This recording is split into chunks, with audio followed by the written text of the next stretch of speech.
let's talk to Dr. Suze Wilson. Let's just bring Suze in. Dr. Suze Wilson, good evening here in New Zealand. Thank you for joining us. No worries. Good to meet you.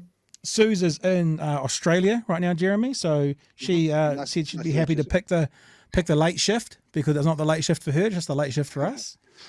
And the reason we wanted to bring you in, Dr. Wilson, was to talk a little bit about an article that you originally, I think, wrote for The Conversation. From Pretty Communist to Jacinda, what's behind the vitriol directed at Jacinda Ardern. The reason we want to talk about this, as we've already kind of mentioned tonight, is that the death threats against the Prime Minister have gone up threefold in the last 3 years. People are pointing towards COVID-19 vaccinations being a large contributing factor, along with opposition to the government's firearms crackdown after the March 15, 2019 terror attacks.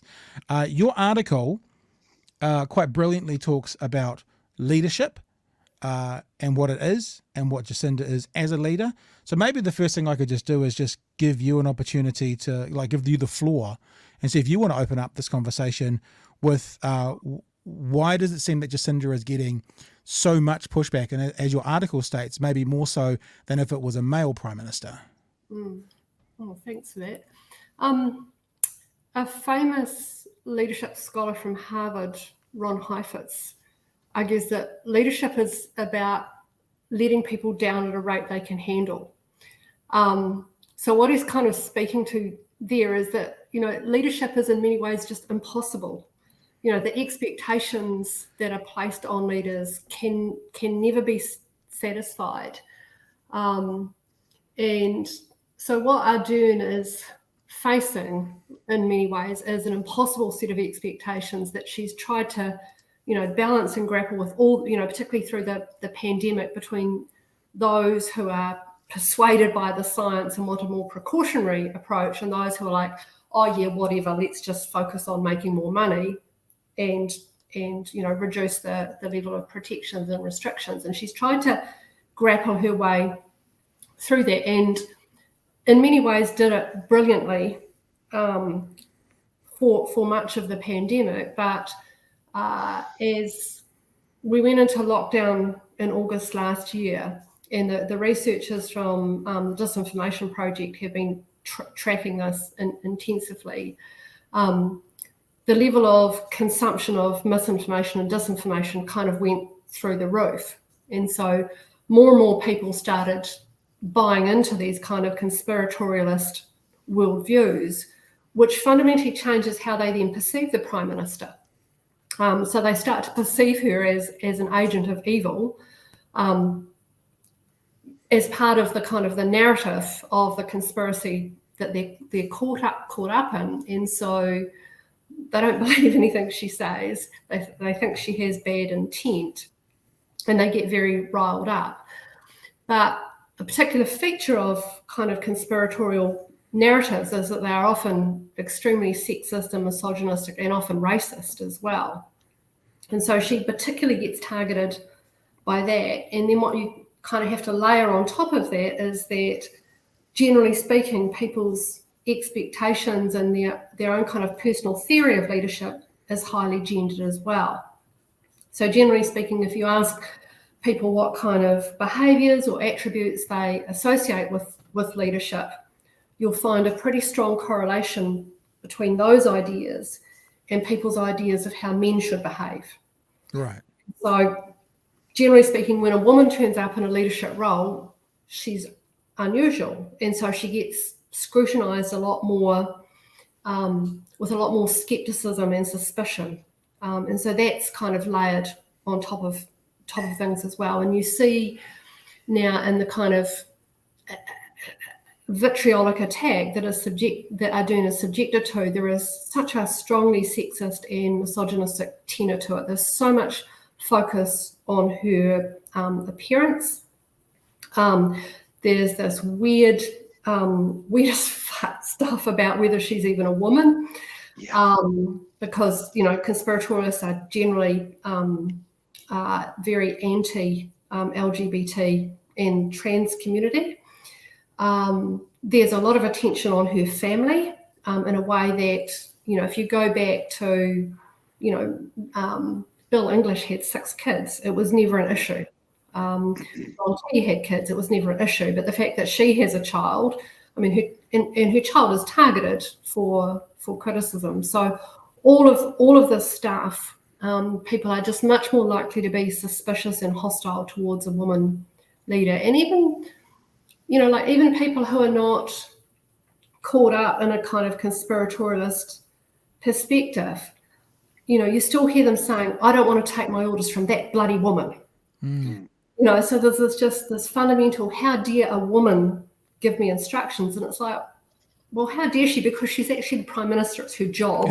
But there is just this fundamental resentment that, she's had to make all these difficult decisions that people object to, and so they find reasons to object to them. It's an interesting point you raise about that, the correlation between people's ideas of leadership and traits of masculinity. With full disclosure, by the way, I should say that Jacinda Ardern is a personal friend of mine, has been well before she was Prime Minister. And so a lot of this stuff, firstly, really upsets me, but also just flabbergasts me, because what you see is what you get with her. And I think one thing that she has not done is, I should just rephrase that. Not that something she's done, but not something that she is. If you think about some of the stronger female leaders around the world, Margaret Thatcher, Helen Clark, Jenny Shipley here, Hillary Clinton to a way, in many ways they have, either by nature or nurture, been as tough, if not tougher, than the men around them. Jacinda has never backed away from being what she is, which is a young mum, a young woman, in this position of power. And a lot of the blowback has been about that. We saw a bit of that in Australia with Julia Gillard as well, I believe. I mean, that's sort of a feeling I got there as well. Yeah, I mean, you're right on the money there. And again, there's actually research about this. It's called the double bind. So when women are in leadership, if they behave in a more masculinized fashion, and so Shipley, Clark, Thatcher, definitely more masculinist in their style, they will get respect as a leader, but people will say they're not a nice woman. Yeah. On the other hand, if you're a woman leader and you behave according to feminized norms of being a nice person, being caring, being courteous, always being respectful, people say, well, nice person, but not leaderful.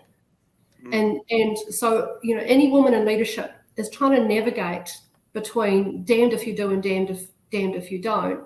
Now, by my reckoning, actually, Ardern mostly plays to what the research says is the sweet spot, which is she displays behaviours that are not especially feminised nor masculinized. They're kind of just, being an intelligent, sensible person is what generally in life would get you respected, right? If you're intelligent, if you're thoughtful, if you behave in a respectful manner towards other people, generally speaking, you would expect that person to be taken seriously. So, and that's mostly the zone that she plays in.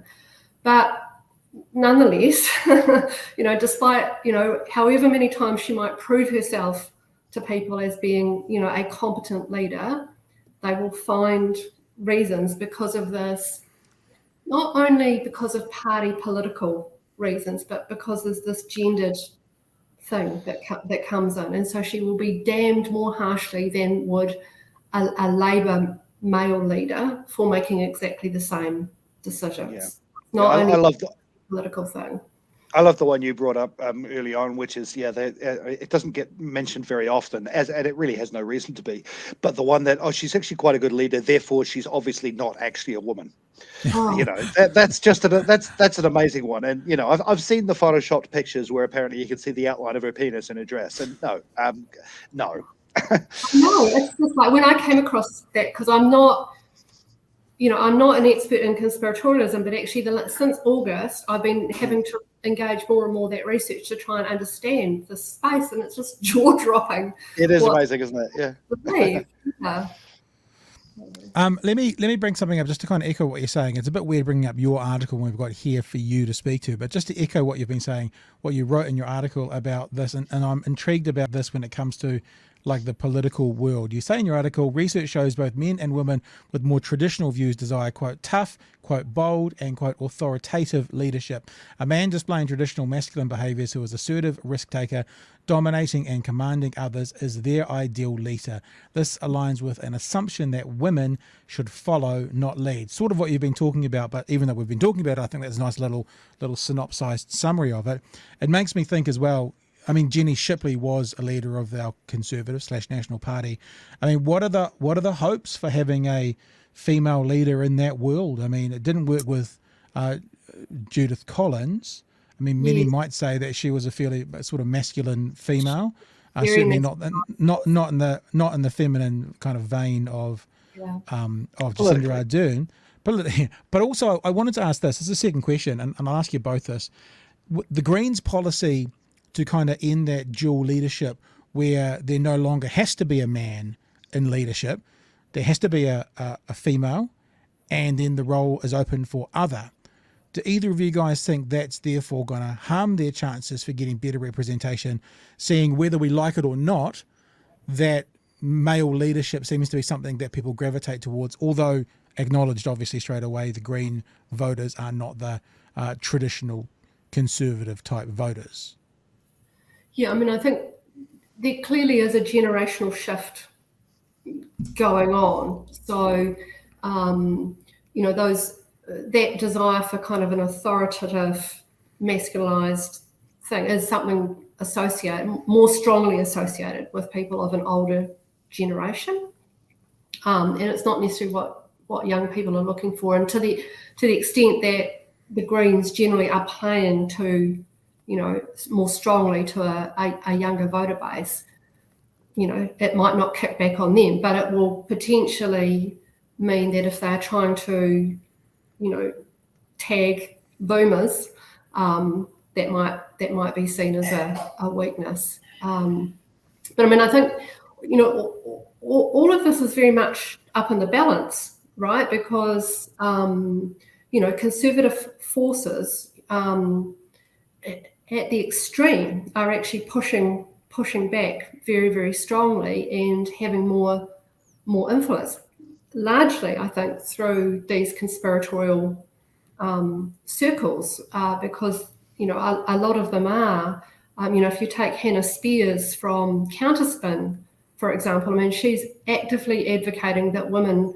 can only be happy if we're back in the kitchen, barefoot and pregnant. And it's like, screw that.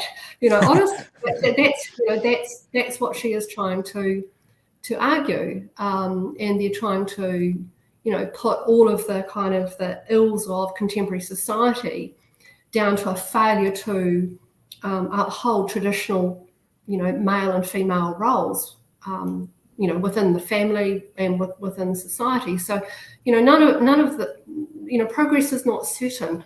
I think we have to be, very clear that if we believe in a serious way about equality of opportunity, that this is still all up for debate. We're seeing abortion rights being eroded radically in the US. Those same forces are at play here in our country. I mean, that's where some of the money for these people is coming from. That's a well-known fact. And I think actually, Pat, be careful what you wish for in some ways. I was trying to think while that conversation was on about strong female right-wing leaders. And France, of course, which has quite a long history of admiring strong women, is the only place I can think of. And they have Marine Le Pen, and she's frankly terrifying. Yeah. So, and that's got nothing to do with her gender. That's all to do with her politics. So, no. Yeah. I mean, the people are... There's generally an association between a perception of crisis or living in a time of crisis and this desire for strong leadership, in the sense of essentially a fantasy that there will be someone who has such insight into the problems that we face that they just need to issue decrees that the rest of us then just kind of blindly follow, and all our problems will go away. And it really is a fantasy. It's a deluded fantasy. Such a person does not exist. The problems that we face, require collective effort to be resolved. There isn't kind of a handful of people in the world who've got all the answers, and the rest of us just have to find them and say, tell us what to do. So, there's a bunch of people who can't cope with that. They're still looking for mum or dad really, to tell them what to do. And, a bunch of the rest of us are saying, no, actually, we're happy to be in a more adult-to-adult conversation where we accept that things are messy and complicated and we have to negotiate our way through this stuff, and that some of us, some of the pressure of or some of the responsibility for solving problems has to sit on us. It can't just sit, on the top table. So that that's all playing out as well.